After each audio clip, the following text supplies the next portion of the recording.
ایک دفعہ کا ذکر ہے، کسی جنگل میں ایک بھیڑیے کو بہت بھوک لگی تھی۔ وہ کھانے کی تلاش میں جنگل میں ارد گرد گھوم رہا تھا، لیکن اسے کھانے کو کچھ نہ ملا۔ اس نے کھانے کو ہر جگہ ڈھونڈا پر اسے کچھ نہ ملا۔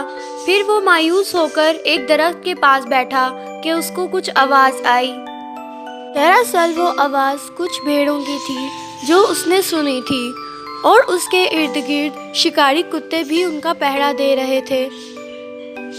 بھیڑیا شکاری کتوں کی وجہ سے بھیڑوں کے جھنڈ کے اندر داخل نہ ہو سکا، لیکن پھر اچانک اس کے ذہن میں ایک خیال آیا کہ کیوں نہ وہ بھیڑوں کی جیسی ہی کھال اپنے اوپر پہن لے اور بھیڑوں کے جھنڈ کے اندر داخل ہو جائے۔ پھر اس نے ایسا ہی کیا، ایک بھیڑ کی کھال اپنے سر پر ڈالی اور اپنے بدن پر بھی، پھر اس کے اندر داخل ہو گیا۔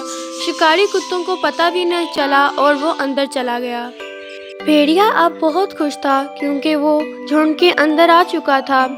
اب اسے روز کھانے کو کچھ نہ کچھ ملے گا۔ وہ ہر روز ایک بھیڑ کھاتا۔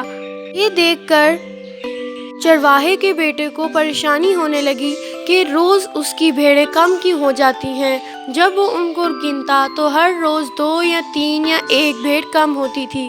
اس نے سوچا کہ اب وہ پتہ لگائے گا کہ کون ہے جو میری بھیڑیں چراتا ہے یا یہ میری بھیڑیں کہاں جاتی ہیں۔ چرواہے نے ایسا ہی کیا، اور جب چرواہا اپنی بھیڑوں کو چرانے کے لیے گیا تو وہ ایک درخت کے پیچھے چھپ کر سب بھیڑوں کو دیکھنے لگا کہ کون آتا ہے اور اس کی بھیڑوں کو لے کر جاتا ہے۔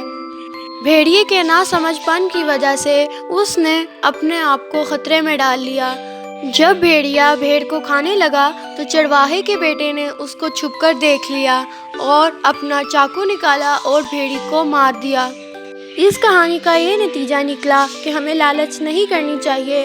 بھیڑیے نے لالچ کی کہ وہ صرف ایک بھیڑ کھائے گا، لیکن اس نے دن بدن ساری بھیڑیں کھاتا گیا، جس کی وجہ سے وہ اپنی جان سے ہاتھ دھو بیٹھا۔